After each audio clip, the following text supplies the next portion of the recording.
So yeah, what is the 91 online that you used to do, or do you still do that at all? Yeah. Okay, 91 online. I love talking about 91 online. We might be here for a while. 91 online. It's basically a culmination of. Well, let me back up. 91 online is the online version of 91 FM. So for anybody that lived in the Oklahoma City area for the last 25 years, probably listened to 91 FM, 90.9 FM at some point in time in their life.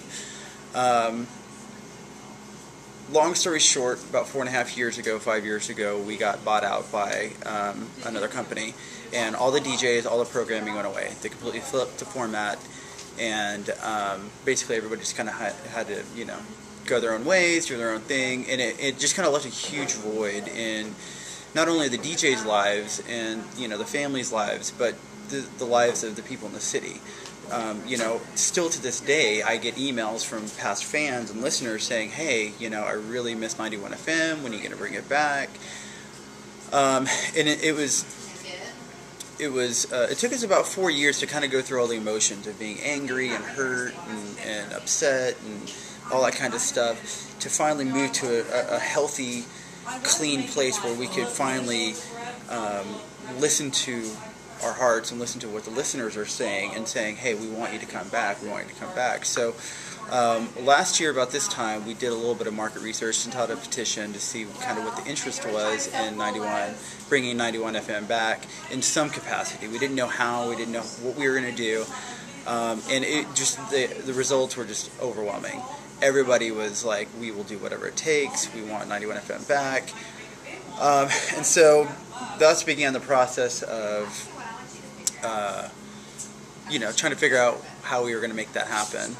We thought maybe we'd do a podcast here and there from somebody's house, and, you know, just do it maybe once a month, and then maybe eventually do it once a week. We considered maybe doing something on the FM dial again, but, you know, just knowing where the market's going, we just realized that FM's A, too expensive, B, it's a dying format. So we decided to explore, you know, the online option, with where social media marketing is going, and social media, and you know, I mean, the majority of people are spending 10, 12 hours a day online. It only made sense to make the move to online. So we literally last July had a meeting with all our former staff. There's about 40 of us. We met in Bethany, sat down, had a big, you know, barbecue. And we just kind of said, "Hey, let's do this. Let's make it happen. We're ready. The listeners are ready. Our hearts are ready. Let's make this happen." And within a matter of 3 months, we came up with a website. We got computers. We got an office. We actually built an office. There was nothing there.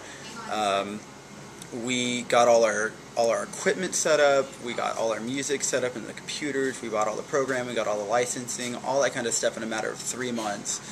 And we launched on Halloween, October 31st of last year, 2010, which is a very special date because that was the date that 91 FM first broadcasted in 83, 6. Whatever the date is. But it was a very special date because, you know, that was the first day that they had ever gone on air.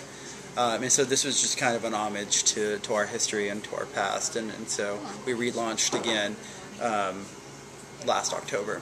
So for the last year, we've just kind of been tweaking our sound and, you know, building our music, building our listenership, which is just incredible just to see how many new listeners that we get on a weekly basis, you know, new and old. You know, a lot of our listeners are old 91 FM listeners. A lot of them are brand new. So it's just really exciting, and we've got a lot of really great things coming up next month.